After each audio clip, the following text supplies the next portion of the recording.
Hi everyone, welcome to the HR Academy's channel. Today, we're tackling trigonometry basics, from ratios to identities, all in under 10 minutes. Let's dive in. First, let's break down the trig ratios. Remember SO-CARTO? Sine theta will be equal to the opposite side length over the hypotenuse length. And that is the SO part. Cos theta will be equal to the adjacent side length over the hypotenuse length. And that is the CAR part.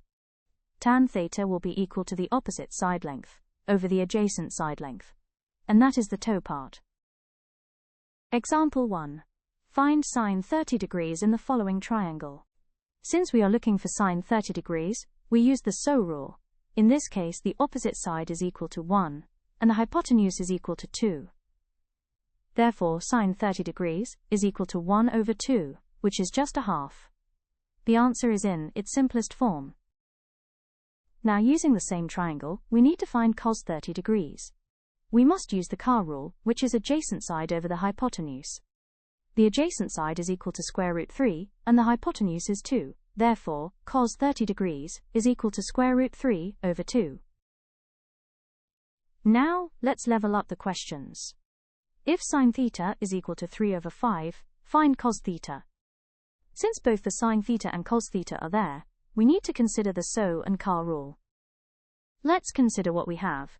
Because sine theta is what we have at the moment, we should use the SO rule first. In the SO rule we have opposite over hypotenuse, which would mean that the opposite is equal to 3, and the hypotenuse is equal to 5.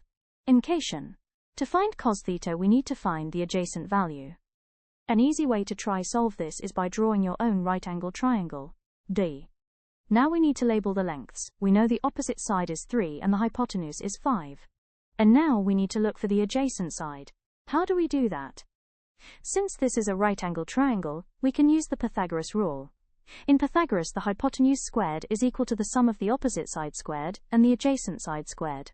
Let's name the adjacent side x. So it would make the equation like this: 5 squared is equal to 3 squared plus x squared.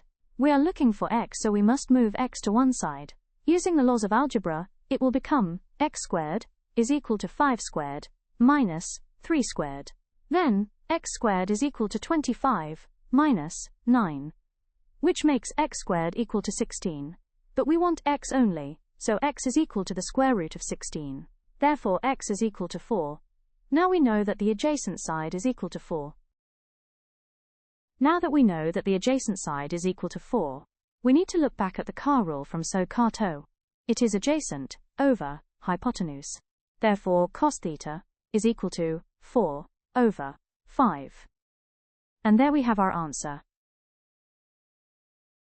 Now let's touch on an identity.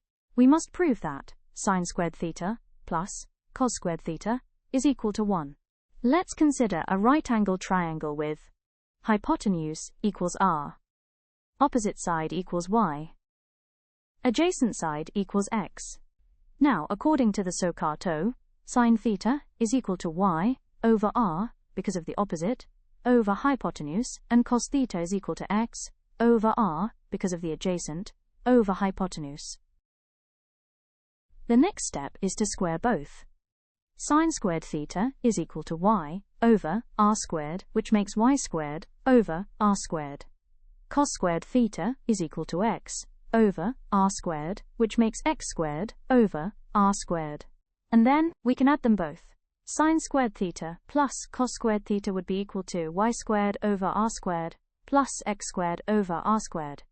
By the Pythagoras theorem, x squared plus y squared is equal to pocketing r squared.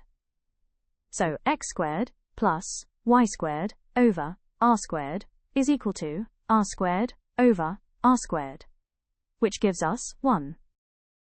Therefore, our final result is sine squared theta plus cos squared theta is equal to 1. We have now proven the identity. This is how we go about proving trig identities. If this helped, give the video a thumbs up, subscribe, and comment what topic you want next. Free worksheets are linked below. See you in the next one.